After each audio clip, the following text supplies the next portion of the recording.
அனைவருக்கும் வணக்கம். இன்னைக்கு நம்ம பார்க்க போகிறது தொடர் மொழிகள். தொடர் அப்படின்னா என்னன்னு விளக்கம் பார்ப்போம். ஃபர்ஸ்ட், தொடர்னா சொற்கள் தொடர்ந்து இயங்குவது. பேர்லயே இருக்கு, சொற்கள் தொடர்ந்து இயங்குவது. அப்ப சொற்கள் தொடர்ந்து இயங்குவதுன்னா வாக்கியமா அப்படின்னா இல்லை.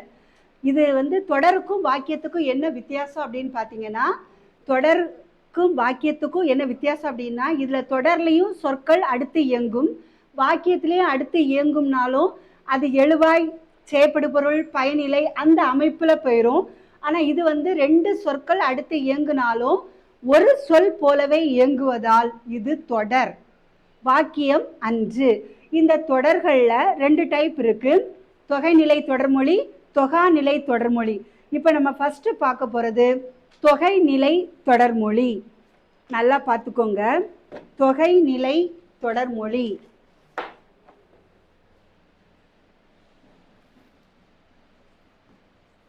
தொகைநிலை தொடர்மொழி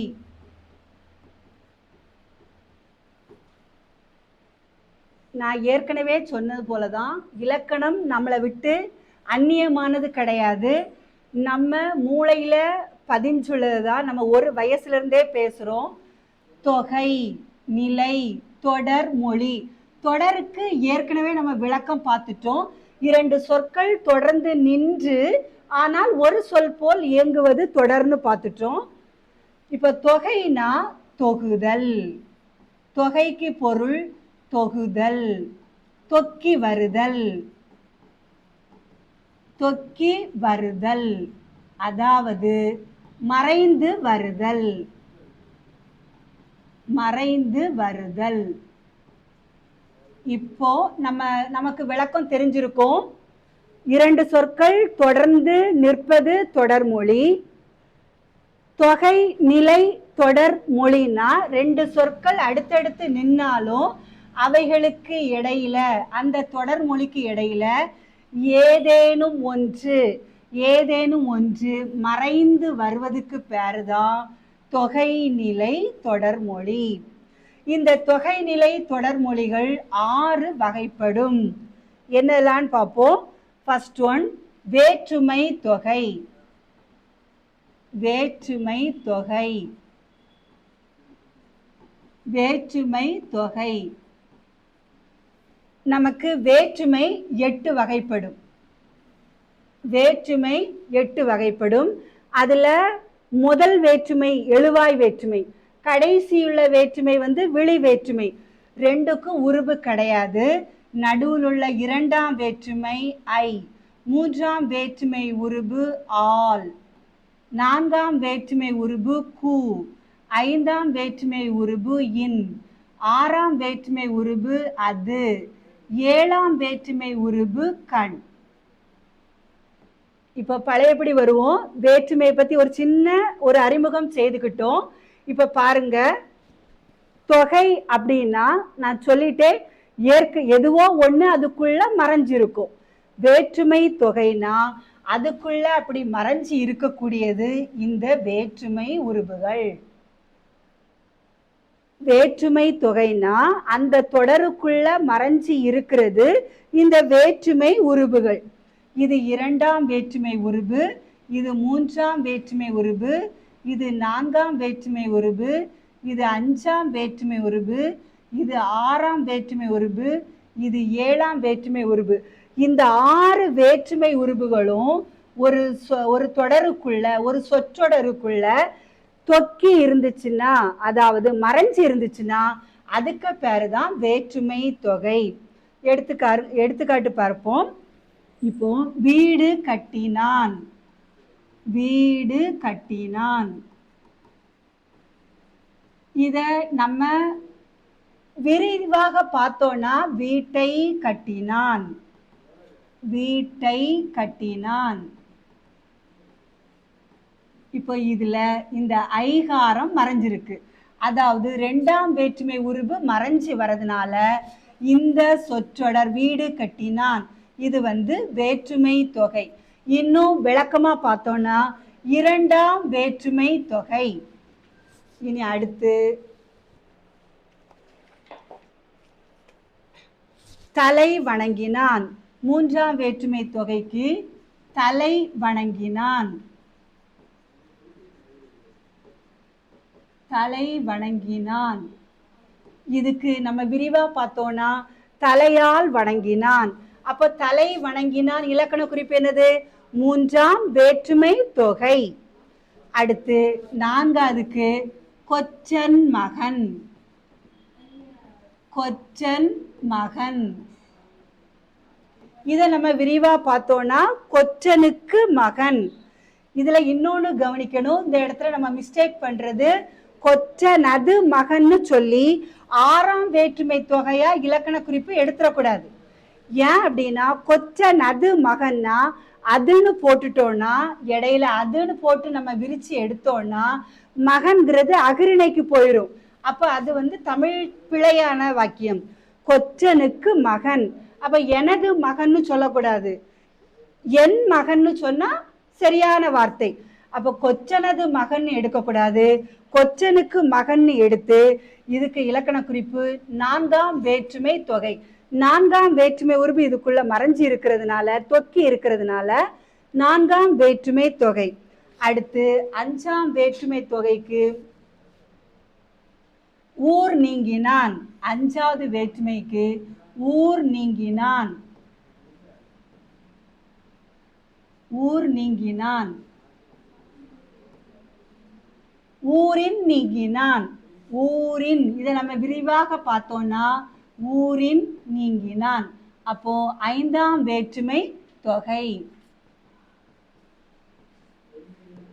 அப்போ ஊர் நீங்கினான் இலக்கண குறிப்பு ஐந்தாம் வேற்றுமை தொகை. அடுத்து அது. அதுக்கு நான் ஏற்கனவே சொன்ன மாதிரி என் புத்தகம். என் புத்தகம். இதை நம்ம விரிச்சோம்னா எனது புத்தகம். அப்போ ஆறாம் வேற்றுமை தொகை. அடுத்து குஞ்ச கூகை. குஞ்ச கூகை. குஞ்ச கூகை. இதை விரிச்சோம்னா குஞ்சின் கண் கூகை.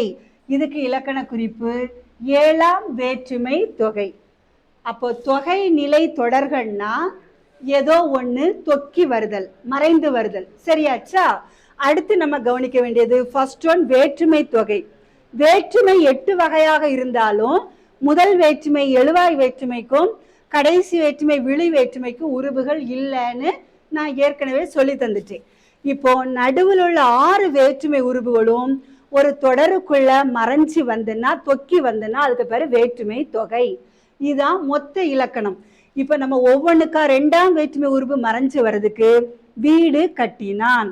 3ஆம் வேற்றுமை தொகைக்கு எடுத்துக்காட்டு தலை வணங்கினான். 4ஆம் வேற்றுமை தொகைக்கு எடுத்துக்காட்டு கொச்சன் மகன். 5ஆம் வேற்றுமை தொகைக்கு எடுத்துக்காட்டு ஊர் நீங்கினான். 6ஆம் வேற்றுமை தொகைக்கு எடுத்துக்காட்டு என் புத்தகம். 7ஆம் வேற்றுமை தொகைக்கு எடுத்துக்காட்டு குஞ்ச கூகை. இவ்வளவுதான் வேற்றுமை தொகை சார்ந்த பாடம். இனி அடுத்தால நம்ம பார்க்க போறது வினை தொகை. அடுத்து 2வது தொகைநிலை தொடர்மொழி வினை தொகை. வினை தொகை இது ஒரு நல்ல பாடம், பார்த்துக்கோங்க. ரொம்ப எனக்கு பிடிச்ச பாடம். வினை தொகைக்கு இன்னொரு பேர் இருக்கு. என்ன அப்படின்னா காலம் கறந்த பெயரச்சம். காலம். சில இலக்கண வார்த்தைகளுக்கு நமக்கு பொருள் தெரிஞ்சுன்னா அந்த இலக்கணம் நம்ம கூட ஒட்டி இரும்பதுங்க, நல்ல இன்ட்ரெஸ்டாகவும் இருக்கும் படிக்க. காலம் கறந்த பெயரச்சம். பெயரச்சம் தெரியும், காலமும் தெரியும். அது என்ன கறந்த? இந்த வார்த்தைக்கு பொருள் தெரிஞ்சா நமக்கு வினைத்தொகை படிக்கிறதும் ஈஸி. இந்த பெயரச்சத்தை பத்தி இன்னும் கொஞ்சம் தெரிஞ்சுக்கலாம். இப்ப பாருங்க, கறந்தன்னா மறைந்த. இது ஒன்றும் புது வார்த்தை இல்லை, நம்ம 1ஆம் கிளாஸ்ல படிச்சது. இயல்வது கரவேல் ஞாபகம் இருக்கா? அந்த இயல்வது கரவேல், உன்னால் இயன்றதை பிறருக்கு உதவி செய்ய முடிந்ததை மறைக்காதே, கரவேல். அப்ப இது பழைய வார்த்தை தான். கரைந்த அப்படின்னா மறைந்த. இப்ப பாருங்க, காலம் கறந்த பெயரச்சம், அதாவது வினை தொகைக்கு இன்னொரு பேருன்னு கூட நம்ம இதை சொல்லலாம். பார்த்துக்கோங்க, வினைத்தொகைக்கு விளக்கமே இவ்வளவுதான் வார்த்தைகள். இந்த வார்த்தைக்கு விளக்கம் தெரிஞ்சுட்டா நமக்கு இந்த பாடம் ஈஸி. காலம்னா காலம் காட்டக்கூடிய இடைநிலைகள், காலம் காட்டும் இடைநிலைகள், காலம் காட்டும் இடைநிலைகள், மறைந்து வரக்கூடிய பெயரெச்சம் தான் வினைத்தொகை. இப்போ நம்ம இதுக்கு இடையில ஒரு சின்ன க்ளூ போயிட்டு வருவோம். பெயரெச்சம்னா என்னன்னு கூட நிறைய பேருக்கு தெரியாம இருக்கலாம். வேற சப்ஜெக்ட்ல படிக்கிறவங்களுக்கு இது தெரியாத விஷயமா இருக்கலாம். எச்சம்னா என்ன, பெயரெச்சம்னா என்ன, வினைமுற்றுனா என்ன அப்படிங்கிறத இப்ப நம்ம லைட்டா போயிட்டு வருவோம். இப்ப பாருங்க, படித்தான், படித்தான். இந்த மாதிரி ஒரு வினை சொல்லுல, ஒரு வினையை குறிக்கக்கூடிய வினை சொல்லுல ஆண், ஆள், அன், அள், அர், ஆர், இந்த மாதிரி விகுதிகள், விகுதிகள்னு நம்ம இலக்கணத்துல சொல்லுவாங்க. நம்ம என்ன வச்சுக்கலாம், இறுதி எழுத்துகள். இறுதி ஒரு சொல்லுக்கு இறுதியில வரக்கூடிய எழுத்துகள். சரியா? இறுதி எழுத்துகள். இதுக்கு ஒரு சொல்லுக்கு இறுதியில வரக்கூடிய எழுத்துகளுக்கு பேரு விகுதி. இதை ஞாபகத்துல வச்சுக்கிடுவோம். இந்த ஒரு சொல்லுக்கு இறுதியில வரக்கூடிய இந்த எழுத்துக்கள் வந்துச்சுன்னா, அந்த சொல் கம்ப்ளீட் ஆயிடுச்சுன்னா, அதாவது முடிந்த நிலையை காமிச்சுதுன்னா அது வினைமுற்று. சரியா? வினைமுற்று. இந்த வினைமுற்றுலையும் நம்ம இன்னொன்னு கவனிக்கணும். இப்ப பாருங்க, நான் படித்தான்ங்கிறது வினைமுற்றுன்னு சொல்லிட்டேனா, சரியாச்சா? இப்ப பாருங்க, படிப்பான், படிப்பான். இது வினைமுற்றா இல்ல? இதுக்கு இலக்கண குறிப்பு என்னன்னா, நம்ம இங்க செயல் ஒரு சொல்ல வினை சொல்ல பொறுத்தளவுல செயல் முடிஞ்சிருக்கா முடியலையான்னு பார்க்க வேண்டாம், அந்த சொல் முடிஞ்சிருக்கான்னு பார்க்கணும். செயல் முடிஞ்சிருக்கான்னு பார்க்க வேண்டாம். வினைமுற்ற நம்ம கவனிக்கிறதுக்கு தெரிஞ்சுக்கிறதுக்கு சொல் முடிஞ்சிருக்கான்னு பார்க்கணுமே தவிர, சொல்லுக்கு இறுதியில இந்த இறுதி எழுத்துகள்னு சொல்லக்கூடிய விகுதிகள் வந்திருக்கா, சொல் இப்படி முடிஞ்சிருக்கான்னு பார்க்கணுமே தவிர, செயல் முடிஞ்சிட்டா இல்ல இனி எதிர்காலத்துலதான் நடக்குமா அப்படிங்கிறது நம்ம பார்க்க வேண்டாம். அப்போ சந்தேகமே இல்லாம இதுவும் என்னதுதான், வினை முற்றுதான். சரியாச்சா? இப்ப நம்ம வினை முற்றுனா என்னன்னு பார்த்தாச்சு. இனி எச்சம்னா என்னன்னு பார்ப்போம். அதுக்கப்புறம் நம்ம பெயரெச்சத்துக்கு வருவோம். இது வேற மேஜர் படிக்கிறவங்களுக்கு இந்த கருத்துக்கள்லாம் உபயோகமா இருக்கும். அதனாலதான் நம்ம சொல்லிட்டு தெளிவா பார்த்துட்டோம்னா ரொம்ப நல்லா இருக்கும். இப்போ வினை முற்றுன்னு பார்த்துட்டேன். வினை முற்றுனா படித்தான், அந்த அன், ஆன், அள், ஆள் அதெல்லாம் வந்துச்சுன்னா அது வினைமுற்று. சரியாச்சா? இந்த அன், ஆன் வரல அப்படின்னா இந்த சொல் எஞ்சி நிக்குதுன்னு அர்த்தம், எச்சமா நிக்குதுன்னு அர்த்தம். இன்னொரு எழுத்துக்காக, இன்னொரு சொல்லுக்காக இது முடியாம, இந்த எழுத்துக்கள், இந்த இறுதி நிலை எழுத்துக்கள் வராம இப்படி பாதியில நின்னுச்சுன்னா அது வாக்கியத்துல வேற சொற்களுக்காக பக்கத்துல வராதா அப்படின்னு எதிர்பார்த்து காத்து நிற்கும். இப்ப பாருங்க, இப்படி அன், ஆன் வராத சொல்ல நம்ம எச்சம்னு சொல்லலாம். எஞ்சி நிற்குது, அந்த வார்த்தை முடியாமல், அந்த சொல் முடியாமல் வினை முற்றாக இல்லாமல் எச்சமாக எதிர்பார்த்து நிற்குது. சரியாச்சா? இது ரெண்டு வகைப்படும், பேரெச்சம், வினையச்சம். சரியா? இதுல எப்படி நம்ம கண்டுபிடிக்கிறது எது பெயரெச்சம் எது வினையச்சம் அப்படின்னா, இந்த இப்படி முடியாம நிற்கக்கூடிய சொல்லுக்கு அடுத்தால ஒரு பெயர் சொல்ல போட்டு அது கரெக்டா நமக்கு ஒரு வாக்கியமா ஒரு தொடரா வந்துச்சுன்னா பெயரெச்சம். இப்ப பாருங்க, படித்த மாணவன், படித்த மாணவன். சரியாச்சா? அப்போ இது இப்போ பெயரெச்சம். இந்த முடியாம நிற்கக்கூடிய இந்த எச்ச சொல், இந்த எச்சம் ஒரு பெயரை கொண்டு கரெக்டா முடியுது. படித்த மாணவன். இப்ப நமக்கு பொருள் வந்து முடிஞ்சு வந்துட்டு, சரியாச்சா? இப்ப இது இந்த எடுத்துக்காட்ட பாருங்க. படித்த சென்றாள். இது கரெக்டா பொருந்துதா? இல்ல. அப்போ இது வந்து வினைச்சொல். வினைச்சொல் கூட சேரல. வினைச்சொல் கூட இது சேரல. ஒரு பெயரை கொண்டு, ஒரு பெயர் சொல், மாணவன்கிற ஒரு பெயர் சொல்ல கொண்டு அது சேர்ந்து வர்றதுனால, கரெக்டா பொருள் முடிவு தரதுனால பெயரெச்சம். அப்போ சரி, இப்ப நம்ம வினையெச்சத்துக்கு எடுத்துக்காட்டு பார்ப்போமா? வினையெச்சத்துக்கு எடுத்துக்காட்டு பாருங்க. வினையெச்சத்துக்கு எடுத்துக்காட்டு படித்து. படித்து வந்தாள். வந்தாள்ங்கிறது ஒரு வினைச்சொல், ஒரு வினையை குறிக்கக்கூடிய சொல். அது வந்து படித்துங்கிற எச்ச சொல் கூட சேர்ந்து வரும்போது கரெக்டா பொருள் வருது. அப்போ ஒரு எச்ச சொல்க்கு அடுத்தால ஒரு வினைச்சொல் வந்தா வினையெச்சம், ஒரு பெயர் சொல் வந்தா படித்த மாணவன். படித்த மாணவன் இது வந்து பெயரெச்சம். இது வந்து என்னது? பெயரை கொண்டு முடிந்தால் பெயரெச்சம்,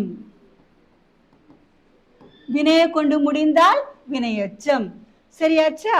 இப்போ நம்ம பாடத்துக்கு வருவோம். நம்ம பாடம் என்னது? வினைத்தொகை. தொகைநிலை தொடர்மொழியில வினைத்தொகை பார்த்துட்டு இருந்தோம் இல்லையா? இந்த வினைத்தொகைக்கு நான் இன்னொரு விளக்கம் என்ன சொன்னேன்? காலம் கறந்த பெயரெச்சம். கறந்தன்னா மறைந்த, சரியா? அப்ப காலத்தை மறைத்து வருகின்ற பெயரெச்சம். இப்ப நம்ம பெயரெச்சத்துக்கு விளக்கம் பார்த்துட்டோமா? இனி வந்து அந்த காலம் அதுனா என்னன்னு லைட்டா பார்த்துட்டு திருப்பியும் நம்ம வினைத்தொகைக்கு விளக்கத்தை முழுமையா பார்க்கலாம். இப்போ ஒரு சொல்லுல இப்ப பாருங்க, படித்தான்,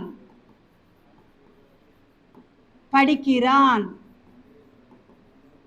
படிக்கிறான், படிப்பான். சரியா? இப்போ இத சொல்ல பார்த்த உடனேயே நமக்கு தெரியும், ஏன்னா நம்ம தமிழ் மொழி பேசி வளர்ந்துகிட்டே இருக்கிறோம். படித்தான் இது என்னது? இறந்த காலம். படிக்கிறான் இது என்னது? நிகழ்காலம். படிப்பான் இனிதான் படிப்பான், அப்போ எதிர்காலம். ரைட்டாச்சா? இத நம்ம எப்படி கண்டுபிடிக்கிறோம்? இறந்த காலம், நிகழ்காலம், எதிர்காலம்னு எப்படி கண்டுபிடிக்கிறோம்னா, நமக்கு இது தாய்மொழி, அதனால நமக்கு ஈஸியா புரிஞ்சிடும். ஆனா இலக்கண வல்லுநர்கள் என்ன சொல்றாங்க அப்படின்னா, இறந்த காலம் அப்படின்னு ஒரு வினை சொல்ல நம்ம சொல்லணும்னா, இறந்த காலம்னு நம்ம ஒரு வினை சொல்ல கையை நீட்டி சொல்லணும்னா அதுல என்ன இருக்கணும்னா, இத்து இருக்கணும், அல்லது இர் இருக்கணும், அல்லது இந்த ரெண்டு எடுத்துக்காட்டு பார்ப்போம். நமக்கு இது பாடம் இல்லாதனால லைட்டா பார்ப்போம். போயிற்று, படித்தான், இதுக்குள்ள இத்து இருக்கா? இந்த இடைநிலைகள், காலத்தை காட்டக்கூடிய இந்த இடைநிலைகள் ஒரு வினை சொல்லுக்குள்ள இருந்தாதான் நம்ம காலத்தை கணிக்க முடியும்.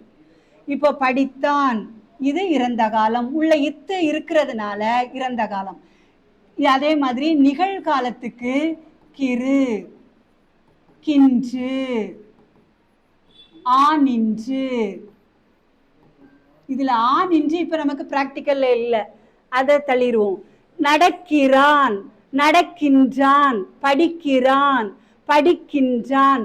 இந்த எழுத்துகள் ஒரு வினை சொல்லுக்குள்ள இருந்தாதான் அது நிகழ்காலம்னு நம்மளால கண்டுபிடிக்க முடியும்.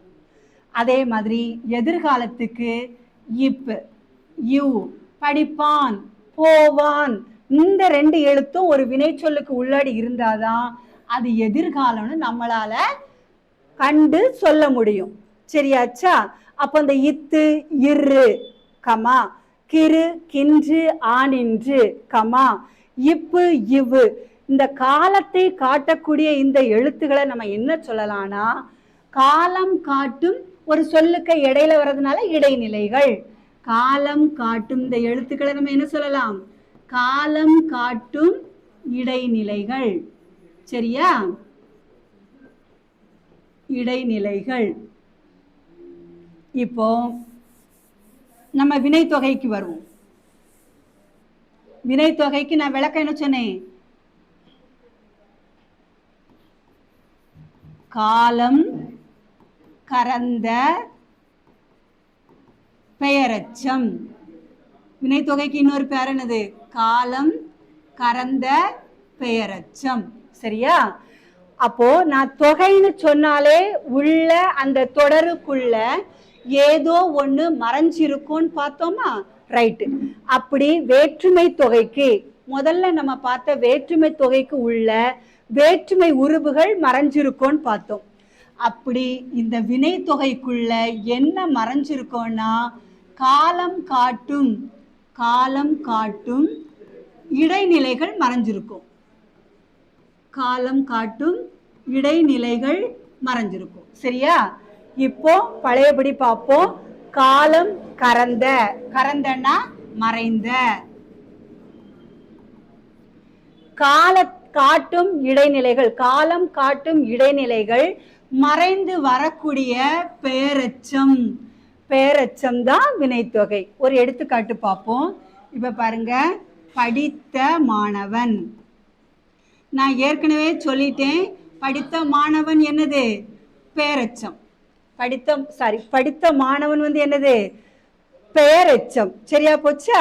ஒரு எச்ச சொல் ஒரு பெயரை கொண்டு முடிந்தால் பெயரெச்சம். ரைட்டாச்சா? ஆனா நமக்கு காலம் மறைந்து வரணுமா பெயரெச்சத்துல? இதுதான் பெயரெச்சம். இதுல நமக்கு படித்த மாணவன்னா ஏற்கனவே அவன் படிச்சுட்டான். அப்ப இது இறந்த காலம். இது இறந்த காலம். சரியா? அப்ப இதுல நமக்கு காலம் வருது. அப்ப இது பெயரெச்சம் தான். அப்ப இது வினைத்தொகைக்கு சான்று அல்ல. இது இறந்த காலம் காட்டுதா? அப்ப காலத்தை காட்டுறதுனால இது இலக்கண குறிப்பு பெயரெச்சம். தெளிவாச்சா உங்களுக்கு? இப்ப வருவோம். நம்ம காலம் மறைந்து வரக்கூடிய பெயரெச்சம். இப்ப நான் சில எடுத்துக்காட்டுகள் எழுதுறேன், அத பாருங்க.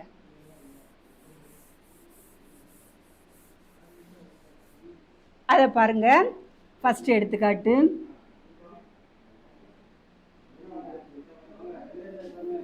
அலைக்கடல்.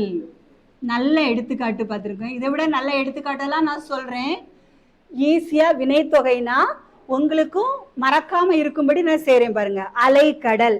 இப்ப சொல்லுங்க பாப்போம், இது என்ன காலம்னு நம்மளால சொல்ல முடியாது. ஏன் அப்படின்னா இதுல காலம் காட்டும் இடைநிலைகள் இல்லை. இறந்த காலத்தை காணிக்கணும்னா இத்து இரு போன்ற எழுத்துகள் இருக்கணும். இல்ல, இதுல இல்ல. அடுத்து நிகழ்காலத்தை காட்டணும்னா கிரு கின்று இருக்கணும். அதுவும் இதுல இல்ல. எதிர்காலத்தை காட்டணும்னா இப்பு இவ்வு இருக்கணும். அதுவும் இல்ல. ஆனா இது ஒரு வினை சொல்ல பாதிதான். இது ஒரு பெயர். அப்ப இது ஒரு பெயரெச்சம் தான். ஆனா நம்ம கவனிக்க வேண்டியது, இந்த பெயரெச்சத்திலையும் இறுதி எழுத்து இதுல வரல. இப்ப பாருங்க, அலைந்த கடல், அலைந்த கடல், அலைகின்ற கடல், அலைகின்ற கடல். இனிமேல் அலையும் கடல். சரியா? இப்போ இது நமக்கு பெயரெச்சம்னு தெரியும். இதெல்லாம் நமக்கு பெயரெச்சம்னு தெரியும். ஆனா இதுலலாம் காலத்தை காட்டுது. இது இறந்த காலம், நிகழ்காலம், எதிர்காலம். சரியா? ஆனா இந்த பெயரெச்சத்திலையும் லாஸ்ட் விகுதி எழுத்துகள், அந்த காலத்தை காட்டக்கூடிய லாஸ்ட் விகுதிகள், விகுதினா இறுதி எழுத்து. சரியா? அந்த லாஸ்ட் எழுத்து இல்லாம வந்ததுனால காலத்தை காட்டும் இடைநிலைகள் கறந்து, அதாவது மறைஞ்சு வந்திருக்கிறதுனால இந்த பெயரெச்சத்துக்கு பேரு வினைத்தொகை. அப்போ அந்த பெயரெச்ச சொல்லியும் இறுதி எழுத்து, அதாவது அந்த காலத்தை காட்டும் இடையில வரக்கூடிய நிலைகள், இடைநிலைகள் இல்லாம வந்துச்சுன்னா அது பெயரெச்சம். இப்ப பாருங்க, இதுதான் வினைத்தொகைக்கு எடுத்துக்காட்டு.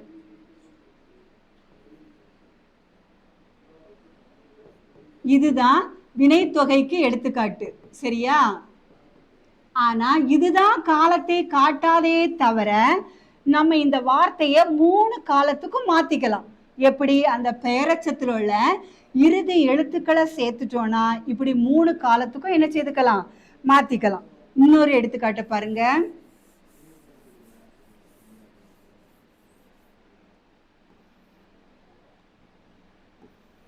கொல் யானை.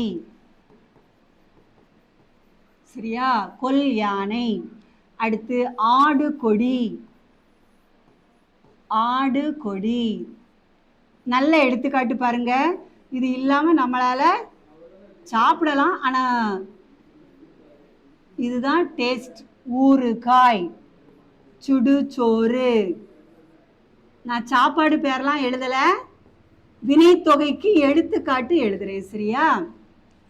கொல் யானை இதை 3 காலத்துக்கு மாத்துவோமா? கொஞ்ச யானை, கொல்லும் யானை, கொல்கின்ற யானை. ஆடிய கொடி, ஆடுகின்ற கொடி, ஆடும் கொடி. ஊறிய காய், ஊறுகின்ற காய், ஊறும் காய். சுட்ட சோறு, சுடுகின்ற சோறு, சுடும் சோறு. இதெல்லாம் அப்போ பேரச்சத்திலையும் இறுதி எழுத்துக்கள் வரலைன்னா அது என்னது? பேரச்சத்தில் உள்ள இறுதி எழுத்துக்கள் வரலைன்னா காலம் காட்டாது. காலத்தை மறைத்து வரக்கூடிய பேரச்சம் வினைத்தொகை. அப்படி பார்த்தோம்னா இப்ப நம்ம சிம்பிளா வினைத்தொகை, தொகைனாலே தொக்கி வருதுன்னு பார்த்துட்டோமா? சரியா? தொகைனா தொக்கி வருது. அப்ப வினைத்தொகைக்குள்ள என்ன தொக்கி வரும்? வினைத்தொகைக்குள்ள என்ன மறைஞ்சு வரும்? வினைத்தொகைக்குள்ள எது ஒளிஞ்சிருக்கும்னு பார்த்தா பேரச்சத்தில் உள்ள காலம் காட்டும் இடைநிலைகள் மறைஞ்சிருக்கும், தொக்கி நிற்கும். சரியா? இதுதான் வினைத்தொகை. இனி அடுத்த சாப்டர் இங்க பார்த்துக்கோங்க. நான் சில தொடர் மொழிகளை எழுதியிருக்கேன். நம்ம இப்போ பார்த்துருக்கிறது வேற்றுமை தொகை பார்த்துருக்குறோம், வினைத்தொகை பார்த்துருக்கோம்ல. இதில் வேற்றுமை தொகை எது, வினைத்தொகை எது, ஒருவேளை வேற்றுமை தொகையாக இருந்தால் எத்தனாம் வேற்றுமை தொகை அப்படின்னு சொல்லி இந்த சொற்களோட விரிவாக்கத்தை எழுதி, ஒருவேளை வினைத்தொகையாக இருந்தால் அது 3 காலத்திற்கும் எப்படி பொருந்ததுன்னு அந்த சொற்களை மாற்றியும் நீங்கள் கமெண்ட் பண்ணுங்க, நான் தெரிஞ்சுக்கிறேன். இதில் 4 தொடர் எழுதியிருக்கிறேன், 4 சொற்றொடர் எழுதியிருக்கிறேன். நம்ம வேற்றுமை தொகை பார்த்துருக்கோம், வினைத்தொகை பார்த்துருக்குறோம். இதில் எது வேற்றுமை தொகை, வினைத்தொகை அப்படிங்கிற மாதிரி கமெண்ட் பண்ணுங்க. ஒருவேளை வேற்றுமை தொகையாக இருந்தால் எத்தனாம் வேற்றுமை தொகை, 3ஆம் வேற்றுமை தொகையா, 5ஆம் வேற்றுமை தொகையா, எதுன்னு கமெண்ட் பண்ணுங்க. வினைத்தொகையாக இருந்தால் நான் கொடுத்துருக்கக்கூடிய சொல்ல 3 காலத்துக்கும் மாற்றி எடுத்து காட்டுங்க. சரியா? அடுத்து நம்ம பார்க்க போகிறது பண்புத்தொகை. அடுத்து நம்ம பார்க்குற 3வது தொகைநிலை தொடர்மொழி பண்புத்தொகை. நம்ம பண்புத்தொகைனாலே 10ஆம் வகுப்புல இருந்தே 10ஆம் வகுப்பு இல்லை, அதுக்கு முன்னமே படிச்சிருப்போம். பண்புத்தொகையா நம்ம என்ன செய்யணும்? கண்டுபிடிக்கிறதுக்கு என்ன செய்யணும்? பிரித்தால் மை விகுதி. விகுதினா கடைசி எழுத்து. பிரித்தால் இப்ப பாருங்க, இந்த வார்த்தையை பிரிச்சோன்னா செம்மை கூட்டல் தாமரை, செம்மை கூட்டல் தாமரை. சரியா? பிரித்தால் முத வார்த்தைக்கு இறுதியில மை விகுதி வந்துன்னா அது பண்பு அப்படின்னு நம்ம பண்பு தொகைன்னு சொல்லியிருப்போம். இப்ப எப்படின்னு பார்ப்போம். நம்ம ஏற்கனவே தொகைநிலை தொடர்மொழின்னா ஏதோ ஒன்று உள்ள மறைஞ்சிருக்கோன்னு பார்த்துட்டோம்ல. இது இவ்வளோ நேரம் நம்ம பார்த்தது சின்ன பிள்ளைங்க விளக்கம், அது நமக்கு தேவையில்லை. நமக்கு பண்பு தொகை அப்படின்னா உள்ள ஏதோ மறைஞ்சிருக்கு. என்ன மறைஞ்சிருக்கு அப்படின்னு பார்த்தோம்னா பண்பை விளக்கக்கூடிய ஆகிய, ஆன, இந்த உருபுகள் மறைஞ்சிருந்தா அதுக்கு பேரு பண்பு தொகை. சரி, பண்பு பண்புன்னு சொல்றமே, அது என்னதெல்லாம்? நிறம், சுவை, வடிவம். நிறம், சுவை, வடிவம், குணம். இந்த 4ம் சேர்ந்தது பண்பு. பண்பு தொகைனா இந்த சார்ந்த நிறம் சார்ந்த சொல்லா இருக்கும், அல்லது சுவை சார்ந்த சொல்லா இருக்கும், அல்லது வடிவம் சார்ந்த சொல்லா இருக்கும். ஆனா அதுக்குள்ள ஆகிய, ஆனங்கிற உருபுகள் மறைஞ்சு நின்னா அதுக்கு பேரு பண்பு தொகை. இப்ப எடுத்துக்காட்டு பார்ப்போமா? நம்ம பார்த்த மாதிரியே செந்தாமரை,